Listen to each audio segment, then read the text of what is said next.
I liked how there's a lot of plants and how I see like a lot of things that I never saw before. Plants can grow without sun and soil, just by water and lights. The most enjoyable part was seeing how it went from a barren, just like desert sand lot, to becoming just like this fruitful area where people come together to help the community. Hello and welcome to Qatar 365 with me, Laila Humaira. On this episode, we shine a light on sustainability initiatives that have been galvanizing communities across the country to do their part for the environment. But first, I'm here at Green Island in Education City, where recycling, research, and hands-on learning are helping to foster a lifestyle of circularity. These students are pretty excited to be outside the classroom. They might be away from the books and whiteboards, but the learning doesn't stop. Today, they're on a special tour of Qatar Foundation's newest educational facility. The main objective behind Green Island is to make sustainability accessible to all. And so we're localizing sustainability for visiting schools. It's very important for students to understand that what they see elsewhere is also happening in Qatar.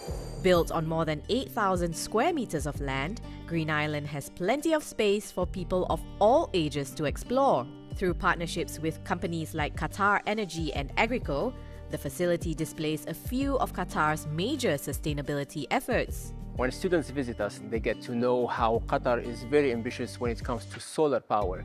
They get to discover as well how the future of agriculture is mainly about hydroponics and how hydroponics are being implemented. By going in these different stations, they get to understand how dense is the work and how cross-functional it is. Green Island also prides itself as a recycling hub, a place where members of the public can put thought into action. Other than the four standard recycling streams of paper, plastic, glass, and metals, there are 3 additional bins to collect electronic waste. So if you have some old batteries, cables, or tablets to throw out, and you're not sure how or where to dispose of them, Green Island also has the facilities to show you the entire recycling process for each material. Beyond learning about recycling and sustainable efforts, Green Island's outreach program also includes hands-on activities like workshops and games.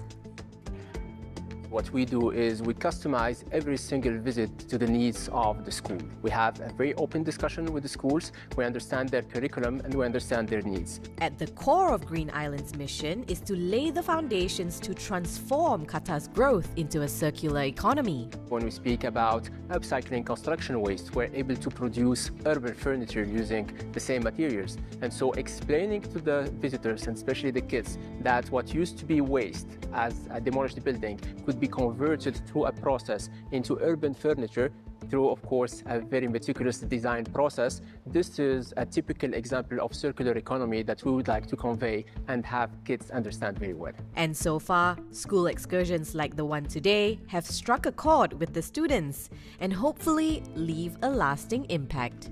It's really nice. I liked how there's a lot of plants and how I see like a lot of things that I never saw before. Plants can grow without sun and soil, just by water and lights. Like I recycle and I don't use stuff that use pollution, and they recycle everything that's plastic. Other than outreach programs, Qatar has invested billions of dollars into research, specifically looking at sustainable development and climate resilience. From Green Island to Hamad bin Khalifa University, where I've come to meet 2 leading researchers involved in Qatar's regional and national efforts in sustainability and climate change. Dr. Davia, Dr. Logan, thank you so much for speaking with us today. I wanted to start with this national resilience framework that you both are working on together. Can you tell us more about it and what it aims to achieve?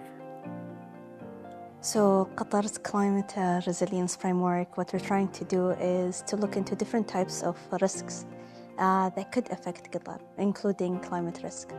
And what we're trying to do is build an institutional collaboration with academia, where we're trying to develop tools and strategies through research and to help empower decision makers and stakeholders to understand what kind of climate risks are going to affect Qatar and what kind of solutions could emerge. And speaking of international, you both also lead a regional climate change group, more specifically looking at sustainability within or in arid environments.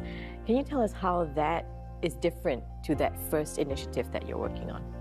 The region in the Arabian Gulf shares a lot of similar challenges. Water scarcity, arid environments, hot temperatures in the summers. If we are able to collaborate across, we can make progress faster, learn from each other, and move forward or sort of leapfrog into a more sustainable future faster. Bringing it back to Qatar, what are some specific challenges that this country faces when it comes to climate change and sustainability, and how can research formulate solutions for these challenges? Qatar is pretty unique. We do share a lot of the same challenges as our region, but it's a hyper-arid country with water scarcity. Environmentally, we have sea level rise, increase of temperature, and that could put a strain on our power sector, our water sector. It also could put a strain as well on importing food and other kind of things. With the research that we're doing, how we're trying to adapt to a changing climate and adjust to environmental challenges we face. And this also involves the public. Everyone has a role to play in our consumption habits and our behaviors and our choices. So taking our research not just to government partners and private sector partners, but also the public at large and beyond, so everyone can play their part adapting to the changing climate. And finally, with all of the groundwork and foundation that you have done researching sustainability and climate change efforts, how can the world learn from smaller states like Qatar and the sustainability efforts being done here? So I think Qatar has gone through a lot of challenges. Our heritage in terms of living in a very harsh environment, we could showcase to the world how a world post-climate change look like.